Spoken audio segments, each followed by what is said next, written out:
44 anyos ka lalaki ang gidunggab patay sa iyang bayaw dito sa sitio Marimar, Barangay Poblasyon, Dakbayan sa Talisay. Nadakpan hinoon ang sospek kaganang buntag. Si Chona Carion sa report. Alas 9 kaganang buntag na sikop atol sa hot pursuit operation si Inocencio Palmares Jr., 32 anyos. Si Palmares may gitudlong midunggab sa iyang kaugalingong bayaw nga si Jonathan Lyon, 44 anyos. Dito ka mapasaylo na mo, ar. Demonyo kay Matod sa inisyal nga investigasyon sa Talisay City Police, nga usa ra ka balay ang gipuy-an sa suspect o sa biktima. Giingong sabog kini og hubog sa iyang pag-uli sa panimay ug kalit lang nanunggab sa iyang bayaw.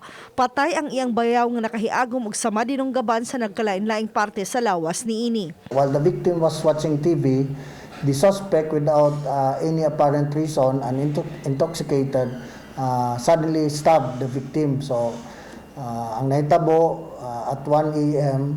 Namatay ang atong victim. Si Palmares ni angkon sa maong salaod kinsa nasikop sa may sementeryo. Mag-atubang siya og kasong murder. Hubog.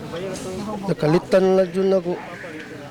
Siya nasulod sa kung Uban ni Rirante Quiñones, Chona Carion, Balitang Bisdak.